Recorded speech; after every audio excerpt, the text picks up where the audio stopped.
Donald Trump wants you to be furious about Joe Biden accusing him and his movement of being big meanies. And so he took to the rally stage, I should say, and decided to attack Biden, the Dems, literally everything, while proving Biden right. We'll get to all that, but let's start off with this. This week, Joe Biden came to Philadelphia, Pennsylvania to give the most vicious, hateful, and divisive speech ever delivered by an American president, vilifying 75 million citizens plus another probably 75 to 150, if we want to be accurate about it, as threats to democracy and as enemies of the state. You're all enemies of the state. He's an enemy of the state. You want to know? So that turned around quickly. How dare he declare an American enemy of the state? He's an enemy of the state. Oh, I see. Okay, well, look, we could run through any number of different Trump speeches that were actually vicious and deranged, but just really fast, let's be super specific.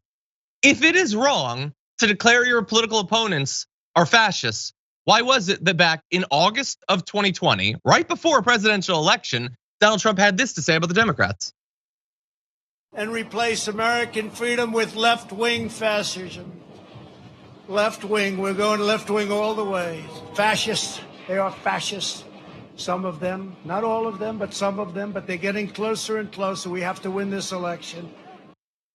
Okay, so I'm gonna defend Donald Trump in a couple of different ways. One, he almost evaded responsibility for having called his opponents fascists because he had so much trouble pronouncing it. Fascist.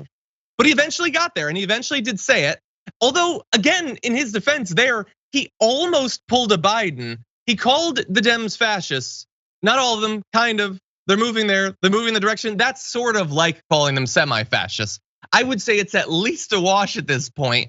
But the bigger issue is that in this rally, Donald Trump proved Biden right. If Biden is making the case that the MAGA wing of the Republican Party is a threat to democracy, that they're deranged and extreme, we'll take a look at just a couple of the excerpts from Donald Trump's speech. Together we are standing up against some of the most menacing forces, entrenched interests, and vicious opponents our people have ever seen. Despite great outside dangers, our biggest threat remains the sick, sinister, and evil people from within our own country. We are a nation that no longer has a free and fair press. Fake news is all you get, and they are truly the enemy of the people. Sometimes I'll say somebody's smart and the fake news will go, he called President Xi smart. He rules with an iron fist 1.5 billion people. Yeah, I'd say he's smart. Wouldn't you say he's smart? Look, if we wanted to, we could have had the producers go back through past Trump speeches and show that he's anti-democratic or a threat. But there, he calls the Democrats a bigger threat than anything outside of the country. They're vile, sinister, evil people. He says the media is the enemy of the people. After just saying it's wrong to call people the enemy of the people, he says the media is. And then he points at the particular media covering his actual speech. They're the enemy of the people. And then he speaks about how smart it is to rule a country with an iron fist as an authoritarian leader. So, I don't know, Ben, I feel like maybe Biden was onto something. What do you think? Yeah, I mean, but like this is what's so wild. Is like, look, this has always been the tactic, literally. Like going back even to Hitler himself, right? Pointing fingers and saying, no, they're the real fascists. They're the real fascists. They're the real fascists. I mean, they're fascist movements. They like call themselves socialist, but they're nationalistic socialists. And then it's like, hold up, let's break this down for a second. That's always been their thing. That's always been their thing, is doing this propaganda about, no, the communists are the real fascists. And that's, Joe Biden isn't even a communist, right? Joe Biden isn't even, he's hardly even left wing. Policy by policy, he's closer to Boris Johnson than like any other political world leader. So like, let's first and foremost just operate from a space of reality. But then like literally, let's just take a look at the actions too, right? Republicans last year, just a few months ago, last school year, right before the summer, there was a school that was just trying to punish a student for bullying a trans student, right? That's all the school is trying to do.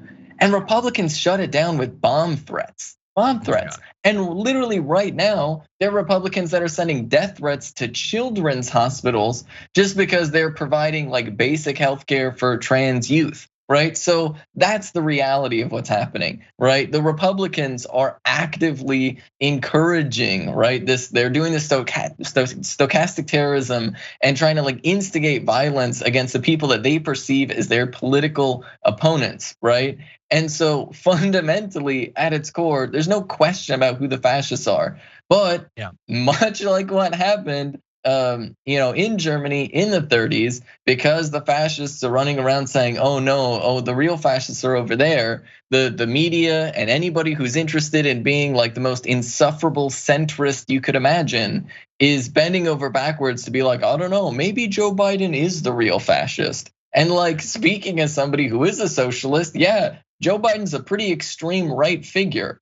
But to say that he's the same as what Donald Trump is doing, that's going a bit far. Yeah, I would a little bit. Exactly. Yeah, no, and I'm glad that you acknowledge that. Look, having the politicians doing all the insane spreading conspiracy theories and attacking people is bad. But having the broader political movement just choosing individuals as avatars of outgroups to then demonize and bully or attack or potentially kill is worse. By the way, a little bit of a heads up for this time next year, but those two things are going to combine even worse than they already have. I mean, you're used to at this point having Ron DeSantis demonizing the trans community. Donald Trump dipped his toe in that water in a speech like a month ago. He's 100% going to do it. He's not going to allow other right wingers to outflank him on being awful and cruel and violent and threatening.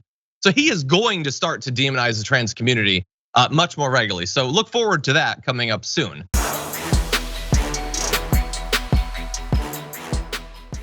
Check out the Damage Report podcast each day, wherever you get your podcasts, whether Pocket Casts or Stitcher or iTunes. You can join me as I give you the news and stories you want, with a range of co-hosts and interview guests jumping in on the fun each day. Again, that's the Damage Report, wherever you get your podcasts. And if you get them at iTunes, don't forget to rate and review. Sometimes I'll read them live on the show.